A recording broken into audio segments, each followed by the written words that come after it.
y una primera porción es horizontal, de una segunda porción es vertical, una tercera porción es horizontal, El bulbo y la diagonal, ¿te cuarta acuerdas? porción es ascendente. Aquí debe estar el píloro, el pilórico. Tenemos la primera porción del duodeno, la segunda, la tercera, y la cuarta porción es una porción ascendente. Y la cuarta porción termina en este ángulo, que es el ángulo de 3. Este ángulo limita el duodeno con el I1. Termina el duodeno y comienza el I1. Y la otra porción del intestino delgado. El intestino delgado está formado por el duodeno, el I1 y el ilio, ¿no? Pues vamos a ver aquí el duodeno. Entonces el duodeno tiene forma de una C. El duodeno en corte coronal. Aquí termina el estómago, aquí es el esfínter pilórico, el orificio pilórico, y inmediatamente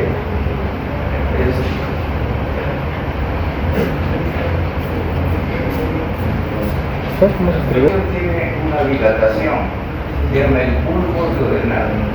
Después del píloro, existe una dilatación llamada bulbo duodenal. Este duodeno se encuentra fijo a la pared posterior del abdomen. Solo tiene peritoneo en su cara anterior. Es un corte, ¿no? Coronado. Entonces, el duodeno tiene una luz más amplia que el I1 es más estrecho. Una dilatación mide aproximadamente 25 centímetros. Entre la primera porción, la segunda que es vertical, la tercera que es horizontal y la cuarta que es ascendente. ¿Dónde comienza el duodeno? Donde termina el píloro, o a nivel del orificio pilórico.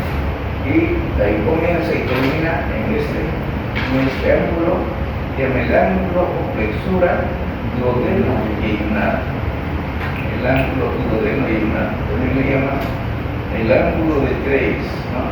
Entonces, todo sangrado que ocurre en el esófago, en el estómago o en el duodeno, ese sangrado viene con náuseas, vómitos. El paciente viene a la emergencia eliminando sangre con el vómito, ¿no? Eso se llama hematemesis, ¿no?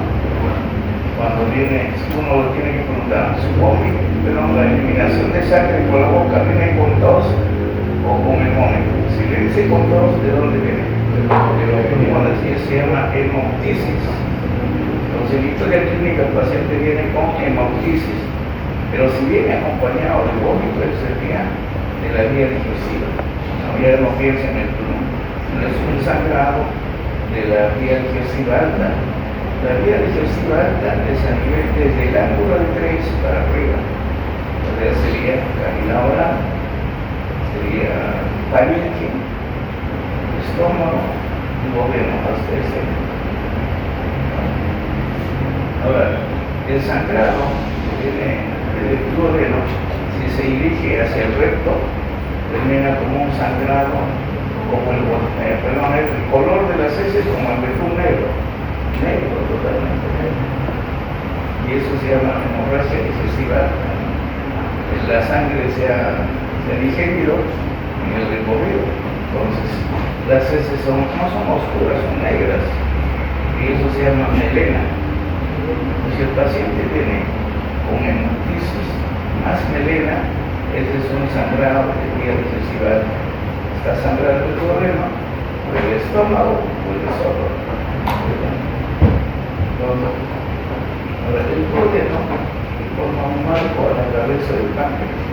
Esta es la cabeza del páncreas. El duodeno está alrededor de la cabeza del páncreas. Esto se llama marco duodenal. El marco duodenal. Entonces, el duodeno tiene 4 porciones. La primera porción es el que tenemos representado los cuerpos vertebrales de L1, de L2 y L3. De la primera vértebra lumbar, la segunda, la tercera vértebra. Entonces, la primera vértebra lumbar la primera porción del duodeno está delante del cuerpo de L1 y tiene una forma horizontal y mide 5 centímetros. La primera porción mide 5. Pero los dos primeros centímetros es la porción dilatada, no todo está dilatado. Solo los dos primeros centímetros iniciales está dilatado y eso se llama ampolla o bulbo duodenal. Y esa es la única porción que está cubierto de peritoneo. Todo el resto solo tiene peritoneo en su cara anterior. Entonces los dos primeros centímetros es intraperitoneo. El resto del duodeno es retroperitoneo, porque tiene peritoneo solo en su cara anterior. Entonces esa es la primera porción. La delante del cuerpo de L1 y de la cara lateral de L1. Luego cambia dirección en la segunda porción. La segunda porción está a un lado de L1, L2 y L3. Esta es una porción vertical o descendente. Mide de 7 a 10 centímetros, que es la porción más larga, la segunda porción. La tercera porción es la que tiene una posición horizontal y usa por delante el cuerpo de L3 y mide de 6 a 8 centímetros más adelante de L3. Y luego la cuarta porción es una porción ascendente, mide 5 centímetros en el total desde el borde lateral de L3 hasta el borde superior de L2. Y aquí, por el ángulo de 3, o la presura duodeno y ional. A partir de este punto se llama yeyuno, que es la otra porción del intestino delgado. Entonces tenemos que el duodeno tiene 4 porciones: primera, segunda, tercera y cuarta porción, y su relación es en base a los cuerpos laterales de L1 hasta L3. La mucosa duodenal tiene múltiples pliegues. Este es en una endoscopía, el gastroenterólogo, cuando hay sangrado, entra con un endoscopio por la boca. Algunos pacientes toleran, otros no pueden tolerar eso, porque es un poco grueso, entonces lo sedan, le dan un sedante para que el paciente se tranquilice y coloquen el tubo. Entonces podemos ver que la mucosa duodenal en su color, digamos, normal, no es brilloso, tiene múltiples pliegues. Tenemos otra vista de la mucosa duodenal. Entonces, podemos observar esta es la porción, la cuarta porción. Para ver esto hemos tenido que pasar el Y1, todo el Y1 hacia el lado derecho. Entonces hemos dejado libre toda esa zona. Y aquí vemos la cuarta porción del duodeno. Y aquí está este Y1. Entonces esta es la presura duodeno ional o ángulo de Drake. ¿Qué es lo que lo anula? ¿Por qué está anulado este intestino delgado? En la parte superior aquí hay un ligamento y hay un músculo. Se llama ligamento de Treis con el músculo de Treis. Esos elementos que se fijan al vértice de este ángulo es lo que van a anular o anular a este ángulo. Aquí hay una posita retroduodenal. Y por detrás, sacando el peritoneo de esta zona de la pared posterior, porque eso no está libre, aquí se retiraba el peritoneo de la pared posterior, como la aorta, la vena cava, son elementos retroperitoneales.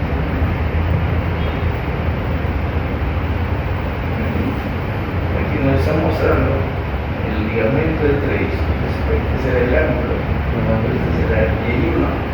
Aquí es el ligamento de Treis, y también aquí la muscular es ese nivel, que es músculo de Treis, que es lo que lo acumula. Y está colocando el dedo ahí en la posita retroduodenal. En esta posa, está colocando el dedo, se llama posa retroduodenal. Y lo vemos lateralmente, por el lado derecho. Hacemos un corte sagitario. Vemos la primera porción del duodeno ha sido cortada y la tercera porción, la porción horizontal en angular. Y de la cara anterior, ¿no? Aquí estaría la cabeza del páncreas, la cara anterior de la cabeza del páncreas, y delante es el colon transverso. Este es el mesocolon transverso. Este es el pliegue del peritoneo, es el mesocolon transverso. Entonces, el duodeno, en su cara anterior, está cubierto de peritoneo. La cara anterior del duodeno está cubierto de peritoneo, pero no hay peritoneo en la cara posterior. Existe un tejido laxo que lo une a la cara posterior. Este tejido laxo, ¿no?, se llama la fascia de colección CD3. Ese tejido laxo que está uniendo el duodeno y la cabeza del páncreas contra la pared posterior se llama fascia de colección CD3.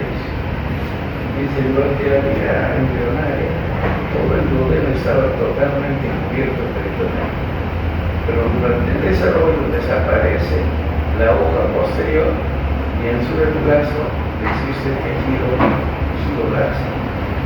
Entonces, solamente va a tener peritoneo en su cara anterior. Y aquí está la fase de coalescencia. Entonces, aquí estamos viendo es el estómago, aquí estará el píloro, la región pilórica. Luego viene la primera porción, la segunda, la tercera, y es el ángulo de tres, es el marco duodenal. No, aquí se ha hecho una ventana, se retira un poco del peritoneo para indicar que solo tiene peritoneo en su cara anterior. No hay peritoneo en la cara posterior del duodeno ni en la cara posterior del páncreas. Igual el páncreas solo tiene peritoneo en su cara anterior. Aquí se ha cogido con las dos pinzas, una pinza aquí y otra, y se ha invertido, ¿no? Se ha llevado hacia el lado izquierdo. Entonces, para mostrar que el duodeno no tiene peritoneo en su cara posterior, tampoco la cabeza del páncreas.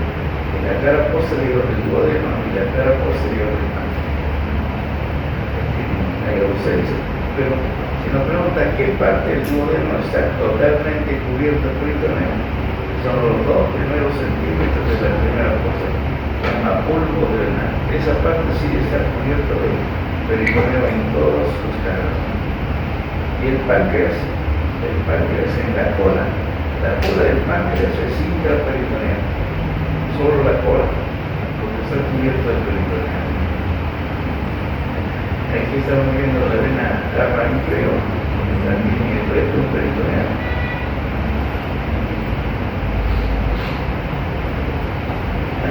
Para señalar, no hay alguna referencia para diferenciar, por ejemplo, aquí la tercera porción de la cuarta porción. ¿Cómo diferencio la tercera porción, la porción horizontal de la porción ascendente? Es por la presencia de estos dos vasos, es de la vena mesentérica superior y la arteria mesentérica superior. La presencia de estos elementos me separa la tercera porción de la cuarta porción.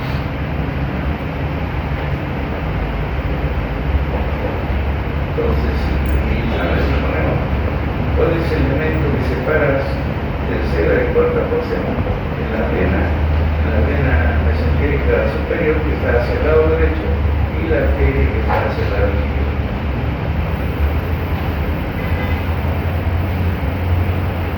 Vamos a ver aquí la vascularización del duodeno.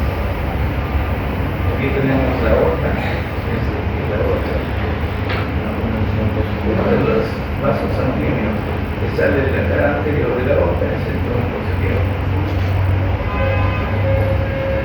Donde aquí está el tronco celíaco, del tronco celíaco hacia el lado izquierdo sale la extremia, y hacia el lado derecho sale la hepática común, la parte horizontal de la hepática común. Cuando cambia de dirección, se llama hepática propia. Pero en el límite entre hepática común y hepática propia, aquí sale la gastroduodenal. La gastroduodenal, pues aquí, no, es una rama descendente y va a dar una rama va a pasar por detrás de la primera porción del duodeno. La El borde inferior de la primera porción, este borde inferior, ahí va a dar una rama hacia la cara anterior, en la cabeza del páncreas, y da una rama hacia la cara posterior de la cabeza del páncreas. Y esta arteria va a irrigar al páncreas y al duodeno. Por eso se llama arteria pancreático-duodenal. Arteria pancreático-duodenal. Rama de quién al pancreático-duodenal, de la gastroduodenal. Esa pancreático-duodenal, la que va por delante, se llama pancreático-duodenal superior anterior. La que está por delante se llama pancreático-duodenal superior anterior. Y la rama que está por detrás se llama pancreático-duodenal. Los dos son superiores, pero este es posterior. Uno es anterior, por delante de la cabeza, y otro por detrás. Y ambas tienen ramas para la cabeza del páncreas y ramas para el duodeno. Para la cara anterior del páncreas y del duodeno, y de la pancreático-duodenal superior posterior, igual para la cara posterior del duodeno y de la cabeza del páncreas. Entonces, la que irrigan, o las arterias que irrigan al duodeno son las pancreático-duodenales superior, anterior y superior sucesiva. Ahora, aquí tenemos otra rama, así como tenemos aquí el tronco celíaco. Existe otra rama de la aorta, se llama mesentérica superior. La mesentérica superior, rama de la aorta, y la cara anterior de la aorta. Esta arteria mesentérica superior da un tronco, hacia el lado derecho da un tronco. A esa arteria se llama pancreático-duodenal inferior. Los anteriores en pancreático-duodenal superior, uno para la cara anterior y otro para la cara.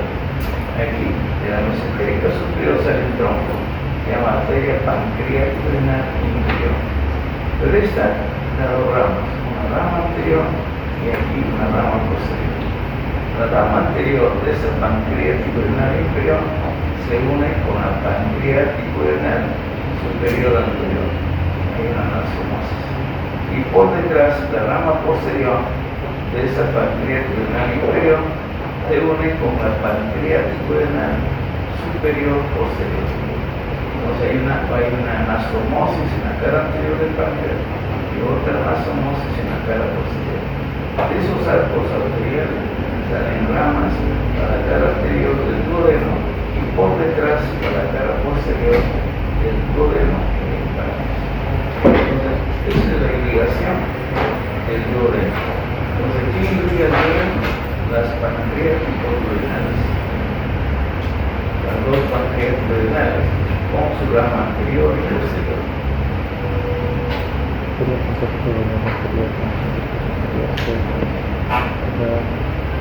Aquí visto por la cara posterior, parece la cara anterior del páncreas y del duodeno. Vamos a ver por detrás. Entonces, por detrás tenemos aquí esta arteria es el tronco celíaco. Visto por detrás del tronco celíaco sale la gástrica izquierda que va a la curvatura menor del estómago y la hepática propia. Y aquí tendríamos la hepática o el límite entre hepática propia y hepática común. Aquí está saliendo la gastrodenal. De la gastrodenal sale la gastro pancreático-duodenal superior superficial anterior. Pancreático-duodenal superior posterior de esta que se está uniendo con la arteria gastropancreático-duodenal posterior.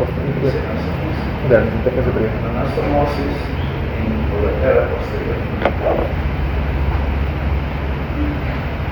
Entonces aquí está la parte teórica de la irrigación, donde dice las arterias del duodeno se originan en el tronco celíaco y en los mesentéricos. Del tronco celíaco que sale, va a salir primero la hepática común, Su rama terminal del hepático común es la gastrorenal. Y de esta gastrorenal sale la pancreático renal superior. Anterior. Y de la arteria mesentérica, de esa parte, y la otra rama del hepática común, o perdón, de la gastrorenal, aquí faltaría, aquí sería la pancreático superior, pero hay una anterior y una posterior. Y habría que agregar pancreático renal superior anterior y superior posterior. Y de la mesentérica superior sale un tronco pancreático renal inferior. Y va a dar dos ramas, Anastomosa anterior, una rama anterior y una rama posterior, que se van a asomosar con los pancreáticos renales superiores. Entonces, las arterias pancreático renales se encuentran entre el duodeno y la cabeza del páncreas. Empiezan las anastomosis que existen entre las arterias pancreáticas renales. ¿Qué es una palabra pancreático? Ahora, ¿quién drena? ¿Qué drena la sangre usada por el duodeno? Entonces se llaman venas duodenales. Las venas duodenales salen del duodeno y se va a dirigir para formar las venas pancreático-renales. Las venas duodenales desembocan en las venas pancreático-renales, que son semejantes a las ramas arteriales.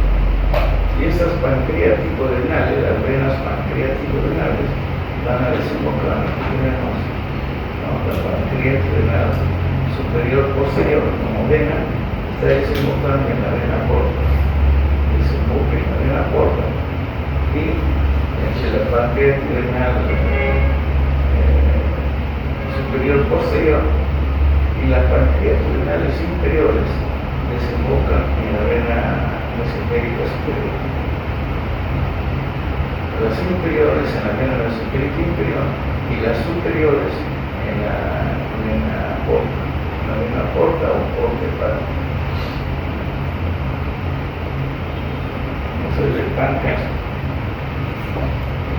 es una glándula digestiva accesoria. ¿Dónde ubicamos al páncreas? La cabeza está dentro del marco duodenal. Este páncreas tiene una cabeza. Aquí va a tener el cuello. El cuello es toda la porción que sale delante de la vena y de la arteria. Esta porción es el cuello. Entonces tenemos la cabeza, el cuello, el cuerpo del páncreas y al final estará la cola, que está delante del vaso. La porción que está más cerca del vaso es la cola, cuerpo, cuello, esta zona y la cabeza. El páncreas es rectoperitoneal, solo tiene peritoneo en su cara anterior, a excepción de la cola. La cola está totalmente cubierta de peritoneo. La cola es intraperitoneal, al igual que el bulbo duodenal. Entonces, ¿a qué nivel encontramos al páncreas? Está delante del E1 y el E2, los cuerpos vertebrales del E1 y el E2.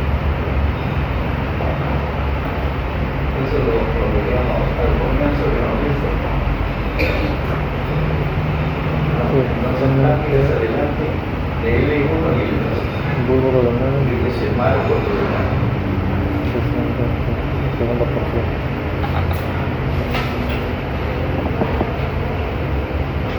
Ahora, el estómago está hacia el tercera, estaría el esfínter. Con invasión hacia la parte próxima está el esfínter pylori, pero hacia arriba es el estómago. Hacia este nivel está el estómago. Entonces el cuerpo del páncreas está detrás del estómago y nosotros vemos por delante. Podemos ver el marco duodenal y la cabeza del páncreas, pero no podemos ver el cuerpo del páncreas. Tendríamos que levantar el estómago para poder ver el cuerpo y la cola. Estos dos elementos están detrás del estómago. El páncreas se encuentra detrás del estómago. Y aquí está el duodeno, está a la derecha del duodeno. Entonces estamos mirando, ¿no es cierto?, por delante, y la cabeza está a la derecha. Porque nosotros estamos mirando, sería a la izquierda, si vemos desde el punto de vista de su ubicación anatómica, ¿no? Entonces está aquí. Y la cola está a la izquierda, si el vaso está aquí, sería a la izquierda del vaso, la cola. En su cara anterior, de la cabeza, aquí se va a insertar el mesocolon transverso. El mesocolon transverso se inserta en la cara anterior del riñón derecho.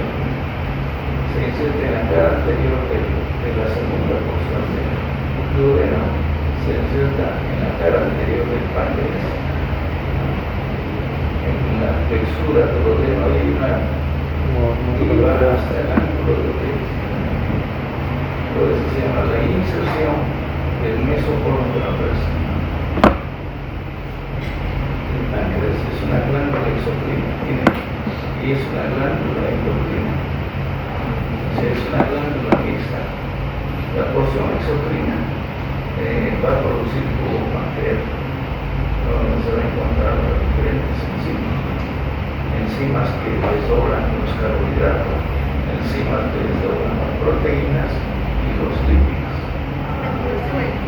Y ese jugo pancreático producido por la glándula exocrina, el páncreas va a ser retirado del tejido pancreático por el conducto de Lewis o conducto principal hacia la segunda porción del duodeno.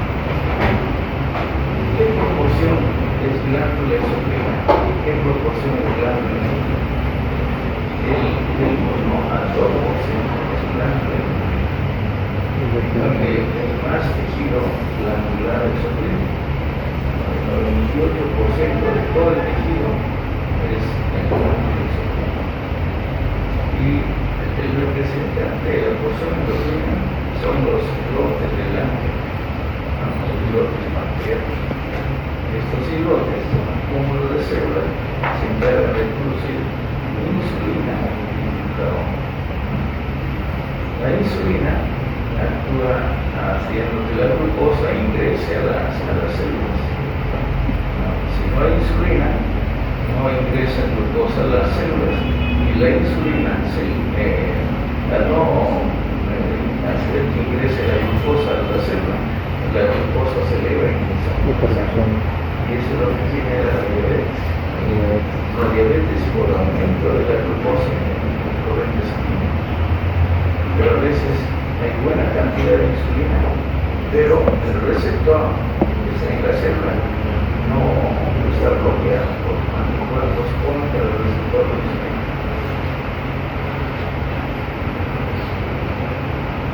Y aquí tenemos una pieza anatómica, una pieza cadavérica. Aquí está el duodeno, aquí el estómago se llevó hacia arriba. Estamos viendo la cara posterior del estómago. Este estómago debería venir por aquí. Donde se ha cortado el epículo mayor para llevar el estómago hacia arriba. Estamos viendo la cara posterior del estómago y la cara posterior del duodeno. También la cara posterior del píloro. Entonces, al retirar el estómago, podemos ver al páncreas en toda su extensión. Entonces, es un canal, ¿no? Ya no tiene exactamente la textura como cuando uno ve una persona en sala de operación, ¿no?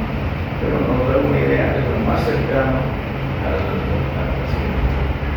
Aquí tenemos el páncreas, entonces a la cabeza del páncreas, aquí está la vena mesentérica. El cuello, ¿no? Superior, la vena mesentérica superior. Esto siempre está juntos aquí hacia atrás para toda esta zona es el cuello del páncreas. El cuello, como conocemos el cuello, por la trascendencia de estos dos vasos, pasamos una línea aquí y otra aquí. Todo este es el cuello del páncreas. Está delante de estos dos vasos. Y lo que queda entre estos dos elementos vasculares y el duodeno es la cabeza del duodeno. La cabeza que y se va hacia la izquierda, colon transverso. donde la arteria mesentérica superior, todo es hacia el cuerpo. y al final está la cola. La cola no es llega hasta el vaso, llega hasta el líquido del vaso. Pero para ver la cola y el cuerpo, hemos tenido que levantar el estómago, desprender el estómago de esta zona. Aquí está la tercera porción del duodeno, pero viene la cuarta porción, el ángulo de 3 El ángulo de 3. O aquí está la arteria que va al vaso. ¿Cómo se llama esa arteria? La arteria esplénica. Y la arteria esplénica es gruesa, va por el borde superior del cuerpo y de la cola del páncreas, en dirección hacia el vaso. Y por este lado es la hepática común. Esta de aquí es la gastroduodenal. La hepática común, la gastroduodenal. Y a partir de aquí, esta gastroduodenal tiene dos ramas. Arteria pancreatico-duodenal superior anterior. Él se llama gastroepicúrica derecha. Esta es la curvatura mayor de esta.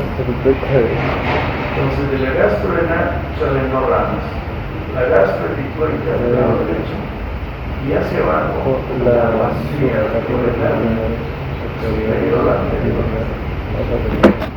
Por detrás estará la pancreático renal superior posterior. La gastrorenal. Entonces, a este nivel ya está el trompo celíaco. El trompo celíaco será el esplénico hacia el lado izquierdo y la hepática común hacia el lado derecho. Y de la hepática común sale la gastroduodenal. Y la gastroduodenal que está pasando por detrás de la primera porción del duodeno da dos ramas. Uno para la boca mayor. derecha. Es la gastroepicúrica derecha. Y la pancreático-duodenal superior anterior por detrás la pancreático-duodenal superior posterior. Entonces aquí tenemos la cabeza del páncreas, tenemos el cuello del páncreas a la altura de los vasos mesentéricos del que sería el cuello. Luego viene el cuerpo del páncreas y la cola del páncreas. Esta cola está totalmente cubierta de peritoneum. Entonces aquí se está ilustrando la presencia del conducto de Wilson o conducto pancreático principal que comienza en la cola, atraviesa el cuerpo, atraviesa el cuello y cuando está en la cabeza cambia de dirección y aquí se está uniendo con el colédoco. Aquí es el conducto guía principal o colédoco. Se une con el colédoco que forma la ampolla de Bartlett, ¿no? Y desemboca en la segunda porción del duodeno.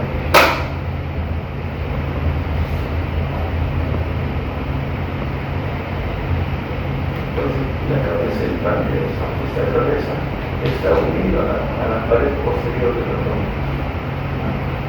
Y también se encuentra unido al borde medial de la segunda porción y al borde superior de la tercera porción. De aquí se encuentra el pico, a este borde medial de la segunda y al borde superior de la tercera, la cabeza. Además del pico, a la pared posterior del abdomen. Ahora, ¿sobre qué elementos descansa la cabeza del páncreas? ¿Qué hay detrás de la cabeza del páncreas? ¿Qué elementos vasculares están detrás de la cabeza? ¿Qué elementos se relacionan la cabeza del páncreas en la parte posterior? Ahí se va a encontrar la vena cava inferior, la arteria y vena renal del lado derecho y la vena renal izquierda. Esas son las relaciones de la cabeza del páncreas en su parte posterior. La cabeza del páncreas también tiene una prolongación, esa prolongación esa detrás de los vasos mesentéricos se llama proceso punciforme. Este pedazo de tejido pancreático que se encuentra detrás de los vasos mesentéricos superiores se llama proceso punciforme. Es una proyección de la cabeza del páncreas. Por detrás de la vena y la arteria mesentérica. Aquí piensen La vena esplénica está detrás del cuerpo y debajo del páncreas. Se está uniendo con la vena mesentérica superior. ¿Dónde se une? En el cuello del páncreas, la cara posterior del cuello del páncreas. Y a ese nivel dan origen a la vena porta. La vena porta o vena porta hepática nace a nivel de la cara posterior del cuello del páncreas. Por la unión de la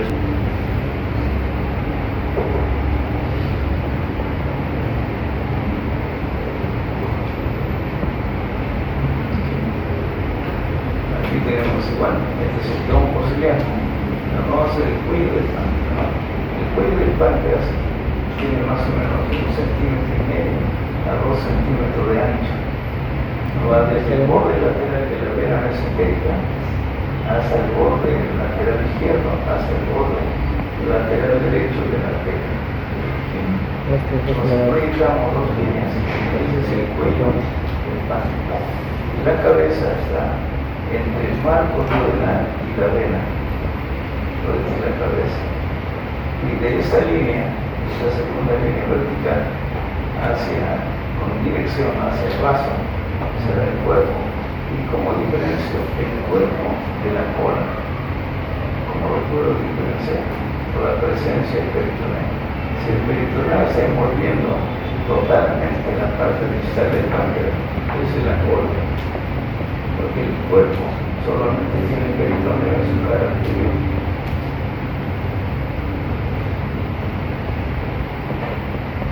En el borde superior del cuerpo y de la cola, ahí está la arteria esplénica. La arteria esplénica es tortuosa, aunque es la huella en la cara posterior del páncreas. Es un vaso considerable, ¿no? Que se relaciona con el borde superior del páncreas y con la cara posterior del páncreas.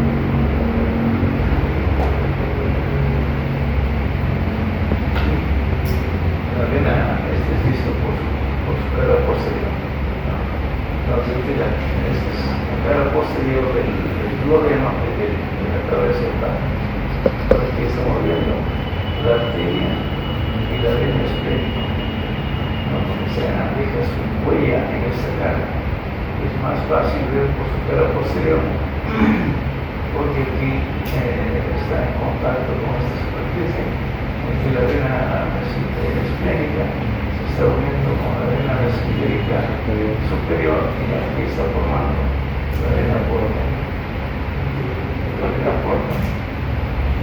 Aquí está la arteria, que son las arterias arteriapudernales posterior y inferior, de la cara posterior.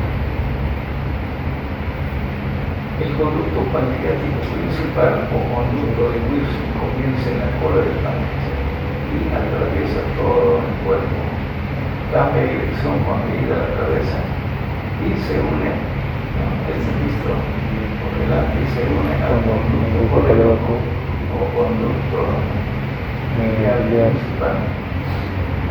Se está uniendo en forma de ampolla de Barré. Otro conducto accesorio puede salir del principal o ser independiente del conducto accesorio. El principal es este y el accesorio. Entonces, el conducto pancreático nace en la cola del páncreas, discurre a través del cuerpo y la cabeza. Cuando está en la cabeza cambia de dirección y hacia la parte más superior, se une con el conducto colédoco y forma la ampolla de Barré o ampolla hepatopancreática.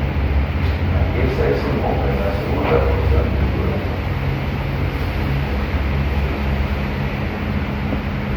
Entonces, cuando existe un cálculo a este nivel que viene de la vesícula, puede quedarse atrapado aquí en este edificio pequeño. Entonces, al ser atrapado, como pancreático no puede salir por el conducto principal. Entonces, aquí se genera una inflamación y ahí hace una pancreatitis. Una una pancreatitis, una inflamación del páncreas por la presencia del tubo pancreático que se está generando en todo el mundo. Y este puede salir del conducto y lo va a digerir al páncreas. Hace la pancreatitis aguda, facilita eso. Es un paciente con una pancreatitis, un paciente que tiene que ir a quirófano, sin esperar que el paciente supere la ayuda de los médicos. Aquí tenemos el páncreas, esto, en una disección. Aquí es el conducto principal. El conducto de Wilson hace la cola, atraviesa todo el cuerpo, llega a la cabeza, se hace más vertical. Y aquí es el conducto colédoco, el conducto biliar principal. Aquí se está moviendo y va a tomar la memoria. Existe el conducto pancreático accesorio, este es el conducto pancreático accesorio. Se puede desprender el principal o pueden hacer el proceso mucipal y ser independiente. Ahora, ambos conductos, el principal y el accesorio, terminan en el duodeno, en la segunda porción del duodeno. Y ese orificio que va hacia la luz del duodeno, cubierto de mucosa, se llama papila duodenal. El orificio cubierto de mucosa del duodeno se llama papila duodenal menor. Y la ampolla de váter en el orificio cubierto de mucosa alrededor y se llama papila duodenal menor. La menor es más hacia arriba, más cerca a la primera porción. Está más cercana a la tercera porción, más superior.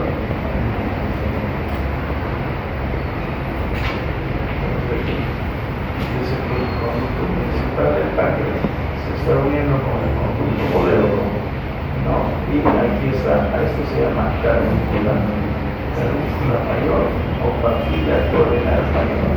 Y la carúncula menor o papila duodenal menor. Por aquí se ponga el conducto accesorio del páncreas, el principal, pero está unido al conducto colédoco.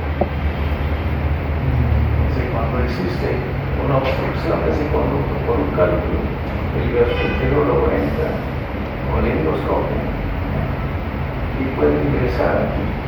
Pero en la punta del endoscopio tiene otros aditamentos para poder ingresar aquí, romper el cálculo y aspirar, hacer que esto se permeabilice.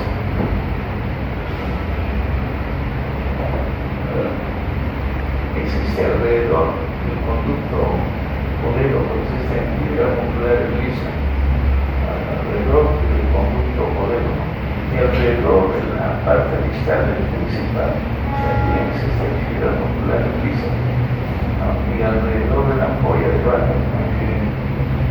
A ese que está alrededor de la ampolla de váter se denomina el esfínter de Olds. Para algunos solo el esfínter de Olds es el que envuelve la ampolla.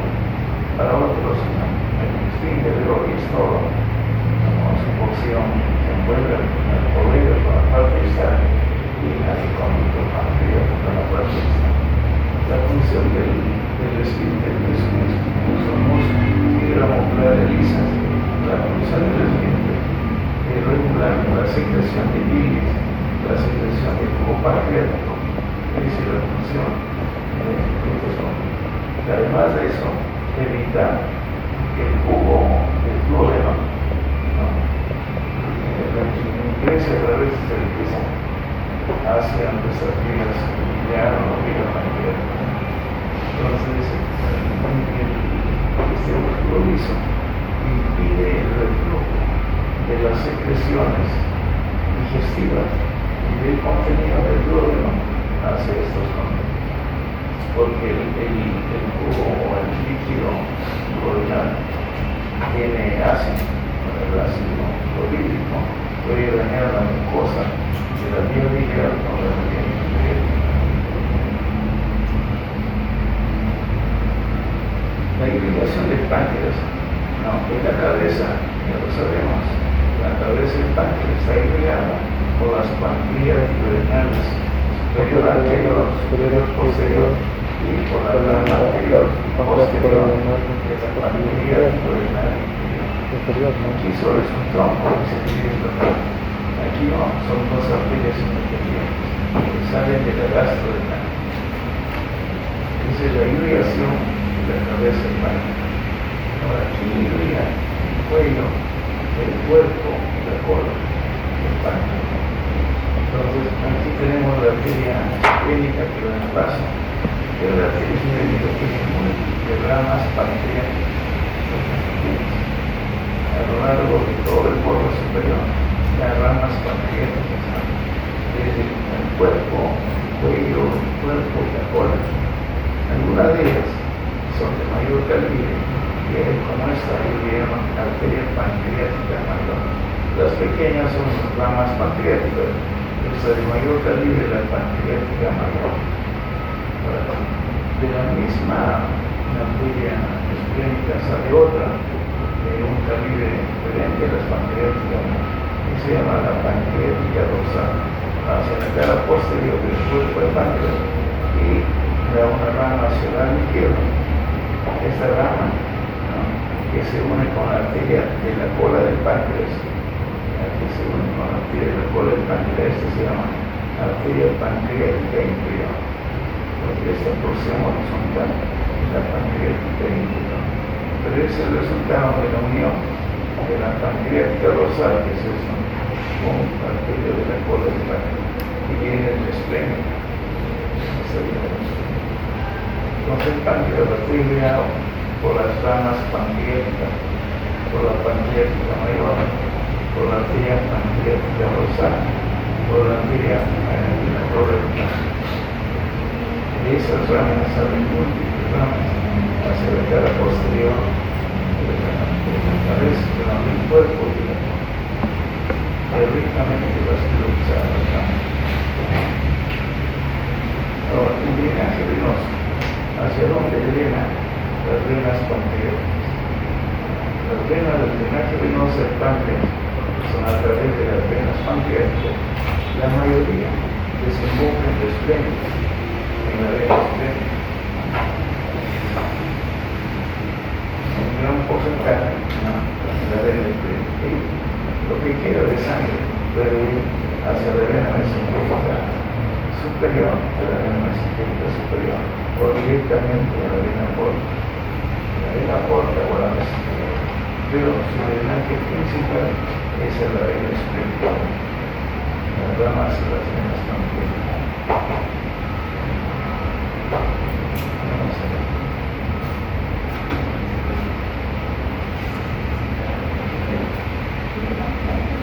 Está pegado a la cara posterior o a la pared posterior del abdomen.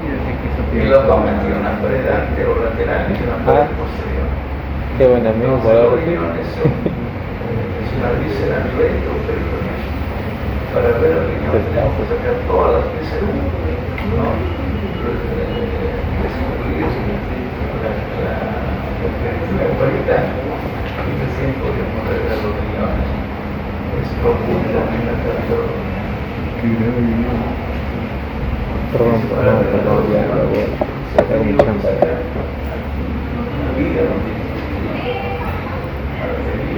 Se ha tenido que sacar todos los intestinos, colon, intestino delgado, para poder ver a los vísceras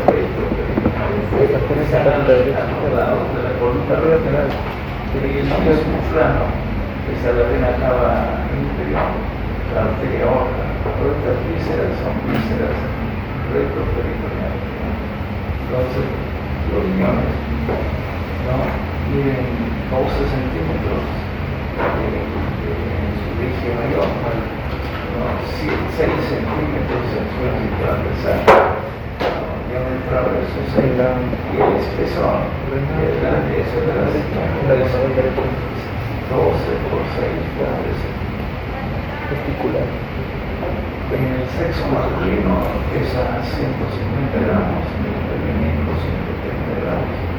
El riñón del lado derecho es más grande que el riñón del lado izquierdo. Ahora, el riñón del lado derecho está ligeramente más hacia abajo que el riñón del lado izquierdo. Entonces, porque el riñón derecho encuentra ligeramente más bajo por la presencia del hígado. La presencia del hígado hace que este riñón del lado derecho tenga una posición más baja. El riñón derecho se relaciona por su cara posterior con la costilla número 12. El lateral del riñón es la costilla número 12. En cambio, el riñón del lado izquierdo se relaciona con la costilla número 11, con la costilla número 12. En su cara posterior. Entonces, ¿qué dicen? Los riñones están en la región retroperitoneal, la parte lateral de la región retroperitoneal. En la parte central de la región retroperitoneal está la vena cava inferior y la aorta. Estos son elementos centrales de la región retroperitoneal. Los elementos laterales son los riñones. El polo superior del riñón derecho, el polo superior, está debajo de la costilla 11, o sea, la costilla 11 está por aquí, y la 12 se relaciona con la cara posterior. Entonces, la cara posterior del riñón derecho solo se relaciona con la costilla número 12. El polo inferior del mismo riñón, este polo inferior, se encuentra en relación a la cresta ilíaca, a 2,5 centímetros de la cresta ilíaca. Y a partir de la línea media, si trazamos aquí una línea media, delante de los cuerpos laterales, está a 7,5 centímetros de la línea media. Entonces, ahora el riñón izquierdo, la cara posterior, está, la cara posterior del riñón izquierdo se relaciona con la costilla número 11 y la costilla número 12. Entonces, en un corte transversal, lo vemos aquí en ese riñón.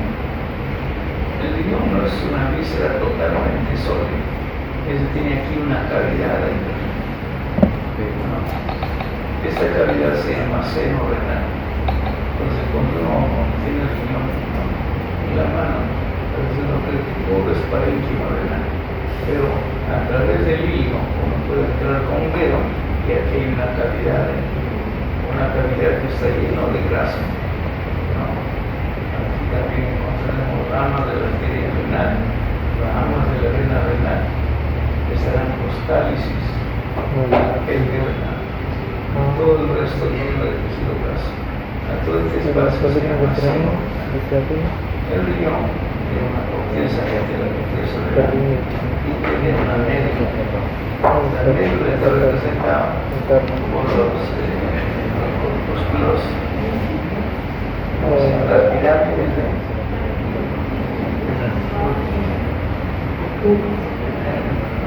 aquí hay unas pirámides, las pirámides renales representan las láminas, perdón, la médula, la corteza está por fuera. Ahora, este riñón tiene su propia cápsula, se llama la cápsula renal. ¿No? Esta cápsula renal está tapizada toda la superficie de la cápsula renal. Uno puede decir así como le quita el huevo pasado, no tiene una membrana, no se puede quitar fácilmente. Se puede quitar, pero si hubo algún tipo de infección, la cápsula está adherida a la parénquima. Entonces tiene el parénquima renal aprobado por la corteza y las pirámides de Malpighi. Son las pirámides de Malpighi. Y esta corteza está tapizada por una membrana que se llama cápsula renal. En el centro del riñón es hueco, pero hay estructuras que lo contienen, como el cuadro contenido determinado, se llama seno renal. Para entrar al seno renal podemos entrar por el hilo. Este riñón está cubierto de grasa. Todo este tejido graso que está alrededor del riñón se llama la grasa perirenal. La grasa Y luego viene la fascia renal. Tiene otra fascia. Aparte de la cápsula, tiene una fascia que lo cubre. Se llama la fascia renal. Antes le dio una fascia perirenal. Ahora tiene una fascia renal. Tiene una capa anterior, una hoja anterior y tiene una hoja posterior. La fascia renal. La hoja posterior de la fascia renal es una fascia más gruesa comparado con la hoja anterior de la fascia renal. Y ahora por fuera de la fascia renal existe grasa, se llama grasa pararrenal.